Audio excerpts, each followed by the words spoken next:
What's happening, everybody? Steve here, Raiken Profit over at RaikenProfit.com, coming back to you with another video with Caleb Roth. Good to have you here, brother. Absolutely. Caleb is... real quick, when do we get lunch?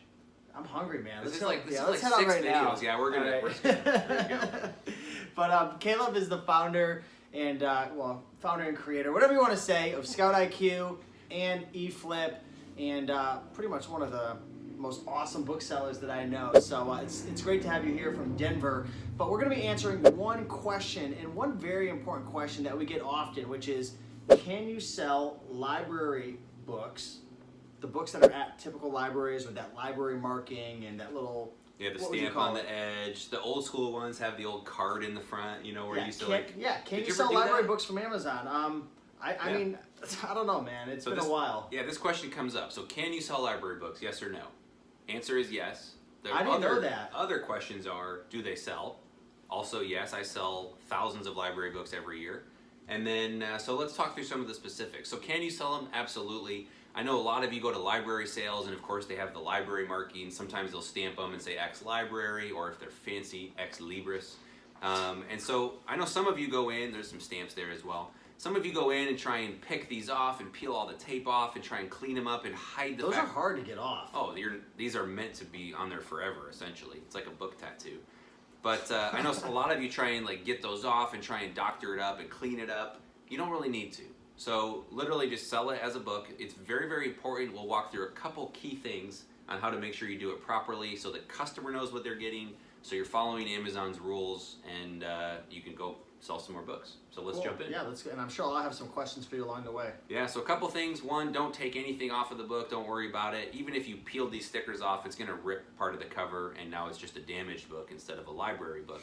So step one is disclose that it's a library book. So I just say in all my listings that are library books, and again, we're using Exceller list, so that's great. We got some preset notes, so I don't have to add it every time. It's just automatically there. If you guys use Seller Central, you can copy paste this description. But all of mine say former library book. You can say ex, but that's kind of a negative term. We talk about ex-girlfriends, ex-boyfriends, right? It's a former. The artist formerly known as Prince. It's not ex-Prince. So I just say former library book with typical stamps and markings. Is that capitalized? No, I just put it first thing in there. So that's what I do. And if someone doesn't read the description, I guess shame on them. I don't think my return rates are any higher with really? Library books. Interesting. Textbooks get returned because students drop classes, but outside of that, my overall return rate is right at about 2%, and it's less with non-textbooks. So the first thing is in the description, say former library book. You can get fancy and say X or X Libris or Is whatever. Is it under good or acceptable?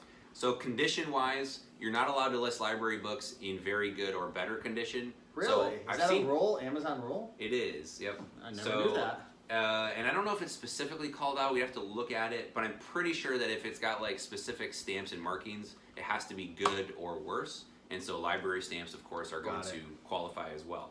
So good condition is the best I'll list it. If it's got some other damage as well, like a little bit of wrinkling or some internal markings, or it's kind of scuffed and damaged, then it's going to be acceptable.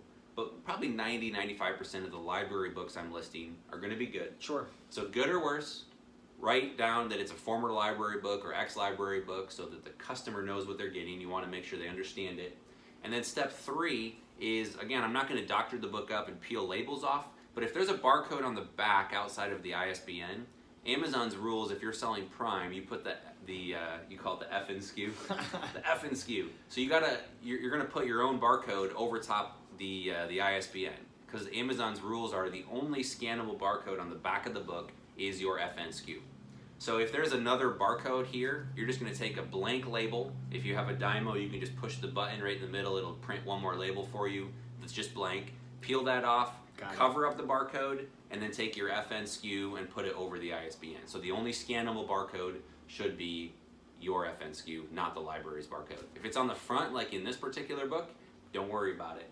If you really want to like make it clean or whatever, you can do that. I think I've had one feedback over the years where someone has said, did you steal this from a library or something?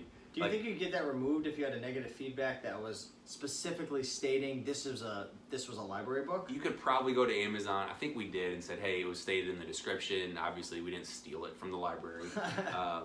Usually you can get feedback removed if you just keep pestering until you get a customer service agent that helps you. So pretty much 3 rules. So can you sell them? Yep. Do they sell? Yep, definitely. And if you're going to do it, good condition or acceptable, nothing better than that. Make sure you cover up the barcodes if they're on the back of the book so that an Amazon employee doesn't scan that thinking it's your FN SKU. And step 3, make sure you say in the description that it's a former or ex library book, and you'll be off and running. So stop passing up on these library books, add them to your arsenal. It's a great way to make some money selling books. Awesome. So there you guys go. Straight from the horse's mouth. That's it. Mic drop.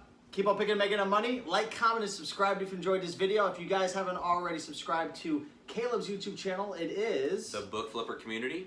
And I'll put a bunch of links down below to his Facebook, his Instagram, his blog, all that good stuff. But yeah, like the video if you enjoyed it. Leave a comment, let us know what you thought. And keep on picking and making that money. And go hit up a library sale or something. Go make some money. Peace. I love it. That was Cool. so Yeah, it's a silly one.